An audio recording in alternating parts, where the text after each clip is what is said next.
Cool. Action. Want to do the first question? Get excited. Oh, what a question. Hard question. Do you really think you're the chosen people? Well, we were chosen to be in this video. That's just hardly fair. Alright, we're moving on. Do you really think you're the chosen people? Do you want to go first? Okay. Do you want me to go first? Do you really think you're the chosen people? Well, my mum says I'm special. My mom tells me I'm special. No? Oh god, no. Like maybe we are a bit of a chosen people, but I do think everyone's chosen for a different thing. Any group of people, there are special things about them. Why would God choose people over others? It seems like a really flawed concept to me. That he would have chosen people and non-chosen people. Well, the Bible says so. I haven't read the Bible, so I wouldn't know what it says. I mean, I grew up Orthodox, so that's like what they got put in our head. Like you're the chosen people, God chose you. Our God and the Jewish God has a certain purpose for the Jewish people. So I believe that we're chosen in the sense that Judaism has a certain mission for the Jewish people, but that doesn't necessarily preclude other nations from also having missions. What's the little hat guys wear on their heads? Ah! I got the hat. It's called a yarmulke. Well, there's a couple. Yeah, there is quite a few. Kippah, I think, is one of them. Well, it's called a kippah. Yarmulke. A yarmulke. It's called a kippah. It's a kippah. Oh, I get asked this every day. And I always say like, It's a kippah. it's a way for Jews to identify themselves as Jews, both to other people and other Jewish people. It's supposed to, traditionally it's supposed to be a bit of a reminder that God's above you. I have no idea what it is. And I have no idea why we wear it. I wear it because God's up there. Connects you to God. Wear it on your head. Okay. Once that, and I'm like, a yarmulke, and I don't know why, I expect them to just know what it is. And they do it, and they're like, it's a little hat that we wear to remind us of our connection to God. Aren't all Jews meant to be white? Good one. Well, that's funny that I read that one out. From what I understand, I think I'm brown. Exactly. Aren't all Jews meant to be white? No. No. You take that one. Definitely not. I don't even know how to answer that. Definitely not. I mean, no. Jews come from everywhere, from, Australia to Morocco to America to Israel. You can be Jewish if you're any sort of ethnicity or culture, as far as I know. Yeah, I agree. There's Sephardi Jews and Ethiopian Jews and a whole range of Jews in all sizes and colours and breeds. How come you don't have a big nose? Oh, you don't have a big nose. I do have a big nose. My nose is pretty small, I think. Just defying stereotypes, that's all. Do I have a big nose? I don't think so. No, here we go. Yeah. My nose is kind of big. Mine's pretty small. Well, that's Is my nose big? Like yours is small. I don't think mine's so big. My great-grandmother always said I had a good nose, so I don't My know. dad's got a huge nose. Yes, Jews tend sometimes to have big noses, but I think that we can all agree that that's arises from, anti-Semitic propaganda and tends to have a negative connotation. I just wasn't blessed with a big nose. Yeah. Yeah. What the heck is kosher? Ugh. That's a good question. It's really hard to explain because there's a lot to it. It is the laws behind what Jews can and can't eat. It's kind of these dietary requirements that influence what we eat and how we eat it and how we prepare our food. It's just like rules about eating. Kosher is the new vegan. Oh. It's a lot of things. Yeah. I'm even confused about some of the things that it is. So what animals you can eat, how the animals have to be killed, not having meat and milk together, sort of fish you can eat, it's a whole range of rules. Well, it's really ethical and it's pretty environmentally friendly. It's very clean, it's very healthy. So there's a lot of good things to being kosher, even though people might think that it means you can't eat out at any restaurants and you can't do this and can't do that and you'll never taste bacon. But really, I love being kosher. Don't even want to eat bacon. And I know a lot of Jewish people are like, oh, do you keep kosher? I'm like, no, but I don't eat pork. That's like the one thing that I would not eat. Can you speak Jewish? Oy vey. No. Well, we speak Hebrew, but like, we don't speak Hebrew. And Jewish isn't a language. I don't know what Jewish would be. Jewish isn't a language, so Jews speak a whole wide range of languages. I speak English. Yeah, but I think Jewish is like the accent that you use when you speak English. Jews sometimes have their own language going on. So it's like the PJs of the Jewish nation. There's a lot of words that you might want to say and feel inclined to say as a Jewish person that aren't really Hebrew, but like they're not English. Fluently. Absolutely. Both Yiddish and Hebrew. So again, it's not language called Jewish language, you know, it's Hebrew. So I know a bit of Hebrew, but if we're talking about speaking Jewish, like there are a few Jewish mannerisms that. Oh like, yeah, I can speak with my maybe. hands. We speak with our hands. I say oy vey a Oy lot. vey. I mean, like just Oy chuck Yiddish into everything. You know. It's just, It's kind of this like weird jumble of like English, Yiddish, and Hebrew that we've appropriated and isn't actually anywhere close to what it actually sounds like. Yeah. You're rich, right? I'm a student, please. I'm not rich. Yeah, I live with my parents, but You're rich, right? A question mark. Oh, I wish. No. I have about $10 in my account right now. Now we're students. struggling, trying to pay the bills. yeah, no. So rich. Cash money, baby. Nah, not everyone's rich. That's a terrible stereotype. Yeah, not all Jews are rich. No, we have a lot of people in our community that are quite bad off, and I think it's rude to even think that Jews in general are rich. Do you hate all Germans? No. No, neither do I. No, we do not hate all Germans. There are actually some really good people during the time of the Holocaust who helped save Jews, and yeah. I don't have anything against German people, but I was thinking about it. I don't think I would feel very comfortable going to Germany. And I don't quite know why that is. Not at all. Like, I don't understand how somebody could ask a question like that.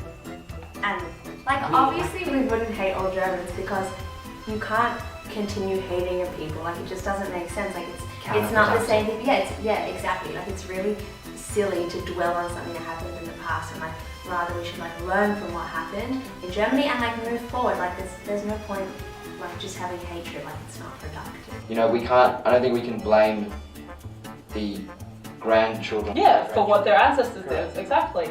People who are German and classify themselves as German these days are actually really sorry about everything that happened because they weren't born then. If I meet German backpackers out on the road, I don't connect them to Nazis in any way. Unless they say something anti-Semitic and then you'll be a bit like, oh. I think Germany's moved on, so we have to move on in the way that we view Germans. Germans our age are as disconnected from World War II as we are in terms of generations. They were brought up not to hate Germans, but to never forget what the Nazis did and to take measures to ensure that never happens again. Germany as a nation takes like the Holocaust and Holocaust education as seriously as the Jewish community does. Yes. Do you hate all Arabs? No. No, not at all. Absolutely not. That's also a very confronting question. I do not hate all Arabs. No, common theme, we don't hate all people. Hate is an evil thing, and it's the last thing the world needs more of. Well, so I was born in Israel, and when I meet someone who was also from the Middle East or is Arabic, I get really excited because this is like meeting someone like a cousin. And we have a lot of similarities in our cultures, you know. No, Arabs are a huge group of people that, this idea that it's like Israel versus the Arab world is kind of silly to me because we have a lot of friends in the Arab world as well. So, yeah, no, I don't hate all Arabs. How come everyone in history hates Jews? This is a big question. I love us. I don't actually know why. Like, we learned that we were persecuted in almost every era. I don't actually know why. Not everyone hates Jews. Not everyone in history has hated Jews either. Jews have been used for a scapegoat for lots of things. I don't know why. I guess historical scapegoating. Yeah. Jews also tend to sort of group Group together. themselves. Yeah. I don't think that's necessarily about Jews. There's a theme in hatred, which is the other. I think it's in the fact in history that we as a population were slightly segregated and different to the public that we lived in, the society that we lived in, and because of that it breeded stereotypes, and then from that it breeded this fear mongering. I think that there are plenty of people in the world that don't hate Jews, and I would like to think the same of history as well. That's not to say that there hasn't been a lot of Jewish persecution, so obviously that saddens me, but I would like to think that not everyone in history hates Jews. Why don't you live in Israel if you're a Jew? Halavai, I wish. I mean, like, that's the question, right? When's it happening? Yeah, we're going after this. We're heading to Israel. Because I love New Zealand. Life there is a bit harder financially, I guess, and there's more opportunities here in some aspects. It's important to do things out of Israel. Yeah. You know? The diaspora is a really important part of Judaism. Yeah, Israel's an amazing place, and it's great that the Jews have their own homeland, but I love Australia and I love being Australian, and I think I can be just as Jewish as somebody in Israel being here in the diaspora. You can fully express Jewishness anywhere. The diaspora is as important to like world Jewry as Israel is. We need the diaspora to survive. I think Israel's amazing, love to go there on holiday, but we can be Jews outside of Israel. Do Jews control the world? My God, I don't have control over my life. If so, can you send some stuff my way, please? Yes, please. Absolutely not. If we did, the world would be a much funnier, happier place, I think, with better food. We're watching you. Yeah. Be scared. No, but we don't control that. we don't control everything.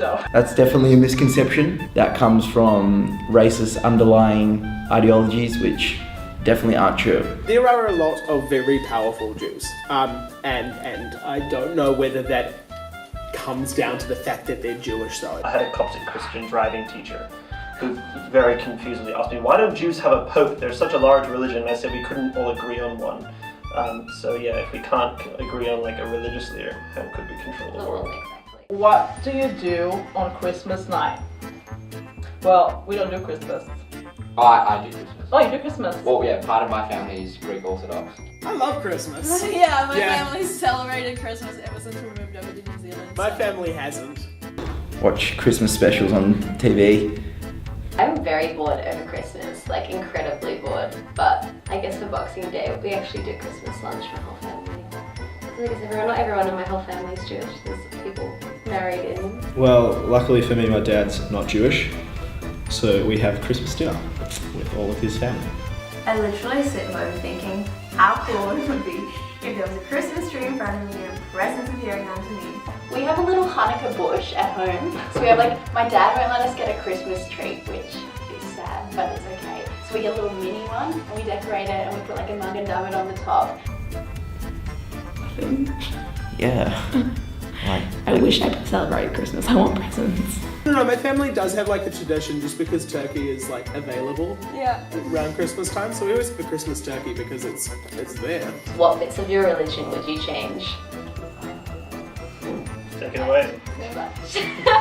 Well, I'm not strict in our religion, so I guess I don't have an issue with these things, but I think a lot of things, I guess, are old-fashioned. I think the way orthodoxy sort of defines these very strict roles for men and women. Less fast days. Ooh. Hate fasting. No, I don't really do it. I wouldn't change anything. I don't think I would actually change anything. I think Judaism is as a religion should exist the way it is. It's been the same for I don't know how long, so to change it now would be a bit strange. But I mean, who are we to change it? Who are we to change it? But we're all autonomous adults, and we were given autonomy, and we were given the autonomy to make our own choices. I wouldn't change anything because you can choose what you follow and what you don't. Like, you know, no one's forcing you to do anything, so changing something wouldn't really make any difference, to me at least. I'd just like Jews to, just like, I don't know, be okay with other Jews doing whatever they wanted with the Jews. Would you date someone who isn't Jewish? Yes. No. So. Yes. I wouldn't. I have. I preferably would like to date people that are Jewish. Yes. Yeah. As far as dating somebody, I wouldn't really mind, but I think that balance of probability, I'm more likely to have more in common with another Jewish person than a not Jewish person. Jews kind of grow up with a set of values and cultural values in the community and stuff, and the reason why Jews probably date Jews is because we have that in common, is our culture and our values and things like that. And I know for me, it's less so I must marry a Jew to continue my Jewish race. It's more so just a common belief of values. I mean, Judaism is still important, but I don't think dating somebody who isn't Jewish, or having a partner that isn't Jewish, isn't going to diminish my Judaism and how I interact with it. No, I wouldn't. I would be banished from my house if that was the case, and never allowed back in. So yeah, Mum, if you're watching this, I wouldn't, definitely not. Mum, if you're watching this, I wouldn't. If you're a boy who's not Jewish and single. I just think you fall in love with the person that you're with, regardless of what they beliefs. Does being Jewish impact how you vote? Absolutely, yes it does. No.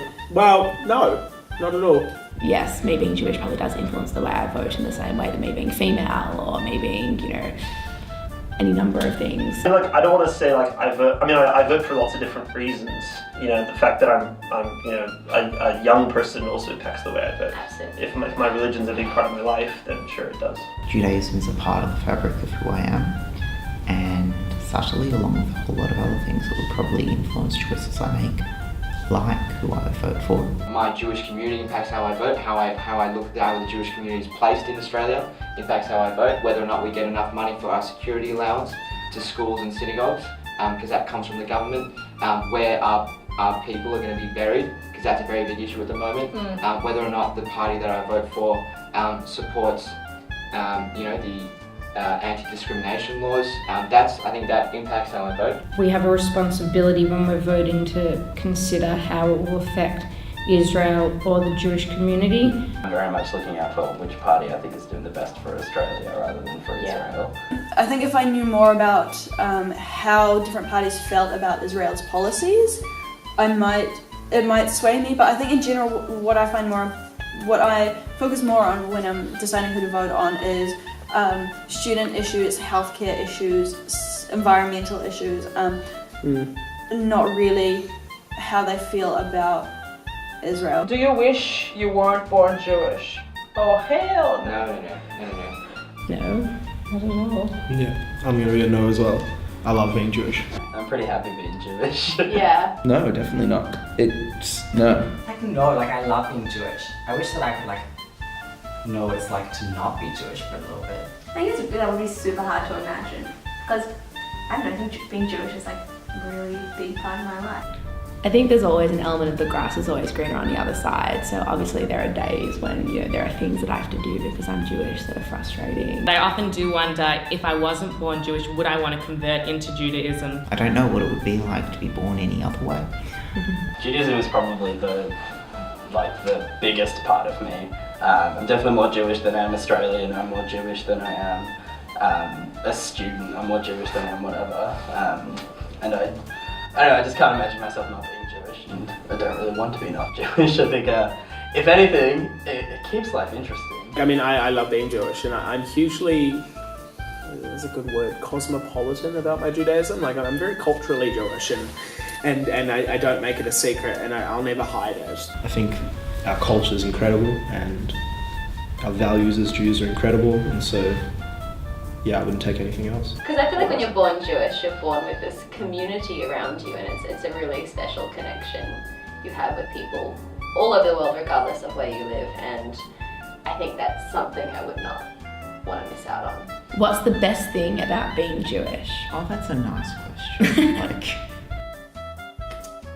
I can't single that out. I can't like single it, like slim it down to like one thing. There's just so much that I love about it. Shabbat dinner, for sure, which is a meal every Friday night where you typically have it with your family and you have certain foods and say certain prayers, but it's just a really nice, I suppose, thing that I do every week, which is a non-negotiable in my life. I grew up keeping Shabbos, and like that was probably the best thing. Like no homework on Saturdays, like just a good break, a good relax, fam time. It was the bomb.com. Your bar bat mitzvah for sure. It's like when you become like a woman or a man, it's like 12, 13, you have this huge party. Good food. Good food. Mana Shevitz wine. The food is pretty good. I was gonna say challah as well, which is like... Oh, challah the next day, you toast it and put butter and Vegemite. It's just honestly the best thing in the world. I think the best thing about being Jewish is the sense of community. My favourite thing about being Jewish is the community aspect of it, because for me, the way I express my Judaism is with community involvement in the Jewish community. Being part of a community, like through the Jewish community, it's something that you can't really get anywhere else. Like when something bad happens, you really see the community come together. There's so much support. Yeah. Like all the like local restaurants, all the local like kosher shops where you're gonna see everyone you know. Like it's really nice being part of a tight-knit community. I really like how invested Jews are in other Jews' lives. Everywhere you go in the world, like if you meet someone Jewish, like I feel like super friendly with them. I'm like really easy to Yeah, it's talk like to them. an instant connection. Yeah. I think our culture, I think at the end of the day, our culture as a Jewish community is probably the best thing about being Jewish. For me, it'd probably be, I guess, the Jewish values that I have within me that I know are a huge part of Judaism, and they make me, I guess, who I am as a person. And without them, I don't really know who I'd be.